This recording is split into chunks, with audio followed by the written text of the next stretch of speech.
Olá, sejam bem-vindos a mais um programa Matsuda em Foco aqui no nosso canal do YouTube. Hoje o tema é o que faz a proteína na dieta dos bovinos. E o médico veterinário João Gabriel Carvalho está aqui ao meu lado. João, seja muito bem-vindo. Bom, oi Sueli, olá o pessoal que nos assiste, é um prazer estar aqui com vocês. Muito bem, o prazer é nosso e é um assunto realmente muito importante. Então, qual a importância das proteínas na dieta dos ruminantes?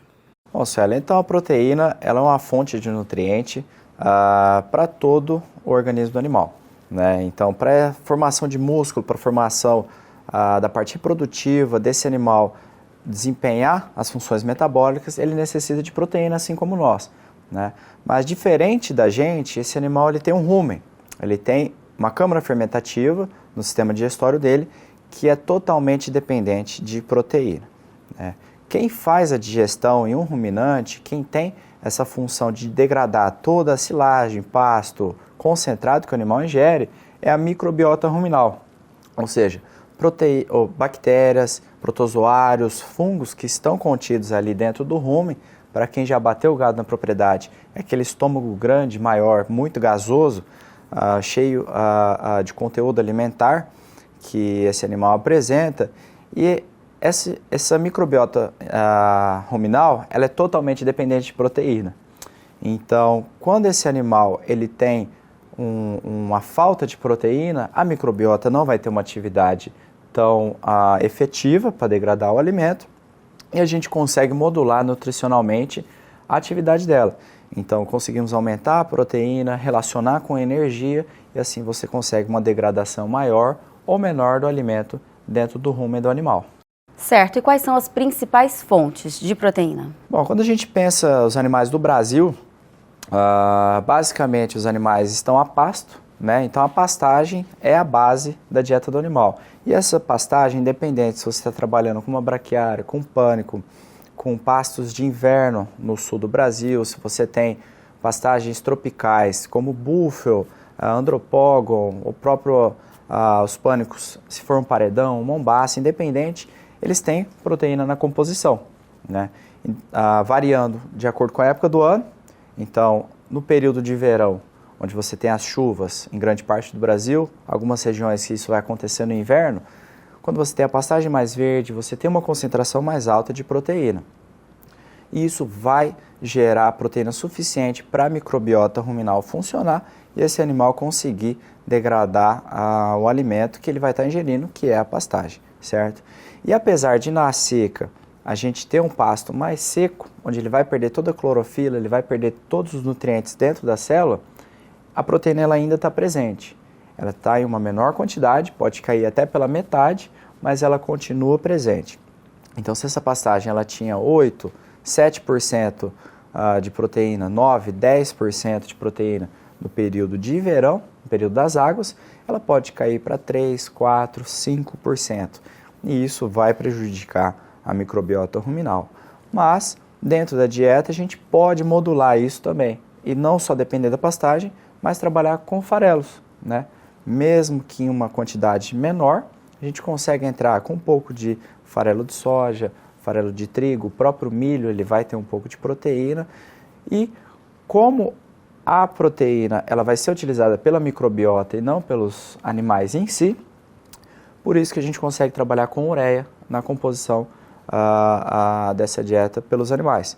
Porque se nós ingerirmos ureia, nós não vamos aproveitar essa fonte de proteína. Proteína nada mais é do que nitrogênio. Então, como a microbiota ela tem que quebrar essa proteína em nitrogênio, a gente já consegue fornecer o nitrogênio direto, que é a ureia pecuária, né? Que você consegue trabalhar diretamente e vai baratear o seu custo dentro da propriedade. Obviamente que até certo limite. A gente não vai trabalhar baseado apenas em ureia, mas parte da proteína a gente consegue substituir pela ureia. Tá certo. Agora, quanto um animal, quanto um boi precisa de proteína por dia? Certo. Então, como a gente disse, isso vai variar de acordo com as funções que ele vai desempenhar. Então, por exemplo, um animal que está em desenvolvimento, um bezerro, acabou de ser desmamado, ele vai passar pela fase de recria. Ele tem que desenvolver musculatura, ele tem que desenvolver a parte reprodutiva, ele tem que desenvolver o sistema respiratório dele. Então, o gasto proteico é maior, certo? E assim como uma vaca em lactação, mesmo que seja de corte, ela tem que produzir leite, ela tem que se manter no bom score corporal e ela tem que se reproduzir e produzir um bezerro dentro dela. Então o gasto nutricional é muito mais alto, né? Então isso vai variar de acordo com a fase que esse animal se apresenta, a dieta, obviamente, né? Se você tem uma proteína de liberação melhor, uma proteína de liberação mais complicada, mas no mínimo para o animal se manter, né, manter essa microbiota funcional e digerindo o alimento, ele vai precisar de no mínimo 7% de proteína na dieta dele. Tá? Por que 7%? Porque com 7% via pasto, mais uma associação de proteinado, algum farelo que você vai trabalhar no coxo, essa microbiota está ativa. Então, com 7% essa microbiota consegue digerir o mínimo que o animal necessita para se manter vivo. Ou seja, esse animal não vai ser produtivo, mas ele também não vai perder peso. Vai ser um animal que está se mantendo. Então, quando a gente vai balancear uma dieta, você vai trabalhar com 8, 9, 10, dependendo da fase, 12% de proteína, relacionando sempre com a energia, né, para suprir a necessidade desse animal. Se é para produzir gordura, se é para produzir carne, se é para produzir leite, isso vai variar, mas sempre acima de 7%.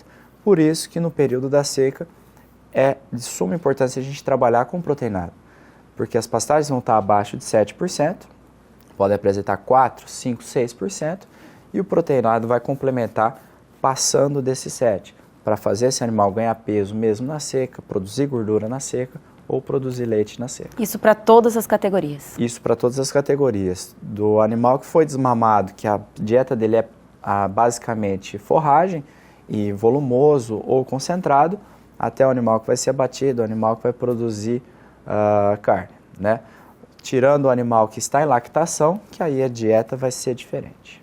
Certo. E qual que é a função da proteína? Bom, a proteína ela vai servir como nutriente para as bactérias do rumen. Então, para essas bactérias terem atividade, elas precisam de fonte energética e proteica, assim como o animal. Então, qual que é a ideia da microbiota? É se multiplicar. Então, uma bactéria vai virar 2 vai virar 4, 8 e 16. E quanto mais nutrientes estiver disponível para essa microbiota, mais elas vão se multiplicarem, mais elas vão consumir a forragem e o alimento que você vai estar fornecendo. Então, a microbiota vai usar essa proteína como fonte de nutriente para se multiplicar, que a base de aminoácidos é fundamental para essa replicação das células, e assim você consegue digerir melhor o alimento. Tá certo. O que acontece, João, com a falta de proteína na dieta dos animais? Então, a base continua sendo o rumen, né? Então, se faltar proteína, como a gente falou, abaixo de 7 é a mantença. Se tiver abaixo disso, a gente não suplementou e você não tem disponível na forragem, o que vai acontecer? A atividade dessa microbiota e essa replicação vai diminuir. Então, se você teria, por exemplo, uma replicação mais ativa, vamos supor, a cada hora dessa bactéria, que ela vai virar 2 virar 4 e assim em diante a cada hora. Se falta proteína, ela vai ficar menos ativa e a quantidade de bactérias vai ser menor. Ou seja, se era para se multiplicar a cada hora, ela vai se multiplicar a cada 2 horas. Então você vai ter metade da quantidade de bactérias que você poderia ter. Então você tem metade de micro-organismos digerindo o seu alimento. É o que a gente gosta de comparar. Da mesma forma como quando nós comemos uma feijoada no almoço, ou quando você come um filé de tilápia, por exemplo. O filé de tilápia ele é digerido muito mais facilmente. Então, o seu estômago ele vai esvaziar e digerir mais rápido, e isso vai gerar uma fome mais rápido em nós. Ao contrário da feijoada, que é um material muito mais pesado, muito mais difícil de digestão. Então, ele fica mais tempo dilatando o seu estômago, e você fica saciado mais tempo. Quando você não trabalha com proteína suficiente no rumen, é isso que vai acontecer. Aquele material vai ficar dilatando o rumen do animal. Então, esse rumen dilatado, o animal não sente fome. Ele demora muito mais tempo para ingerir alimento. Então, ele vai ser menos produtivo. Por quê? Porque ele vai sentir menos fome, ele vai ingerir menos forragem. Então, a ideia da proteína e você balancear a proteína na dieta é fazer esse esvaziamento do rumen e o animal sentir a necessidade de ingerir mais alimento. E assim, quanto mais alimento ele consumir, mais leite vai produzir, mais peso vai ganhar, mais gordura ele vai formar. E o excesso de proteína, o que pode causar no animal? Certo, então, da mesma forma que a falta, o excesso também vai prejudicar o animal. Então, para quem já viu o caso de timpanismo, por exemplo, que é o excesso de gases formado dentro do rumen, pode ser uma das causas o excesso de proteína. Por quê? A proteína, quando ela está em contato com a água e ela está em excesso, que não foi utilizada, ela forma espuma, certo?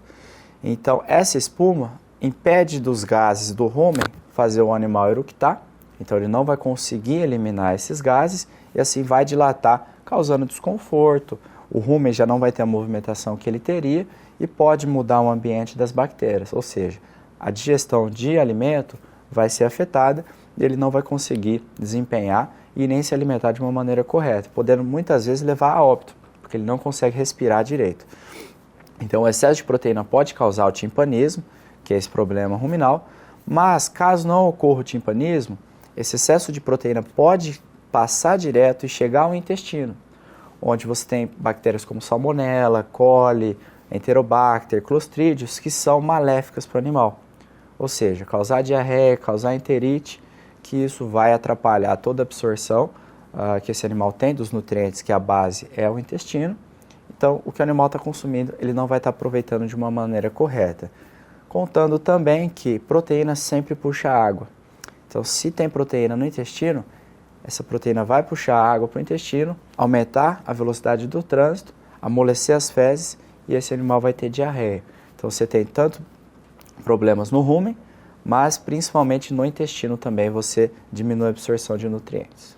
Bom, e para a gente finalizar, né, o nosso bate-papo de hoje, qual a definição de proteína ideal na nutrição animal, João? Certo. Então, vai depender muito da categoria. Então, se essa vaca está produzindo leite, se o animal está em desenvolvimento, se é início de engorda ou final de engorda na parte de acabamento de carcaça, o ideal é você sempre suprir a necessidade que aquela categoria está demandando.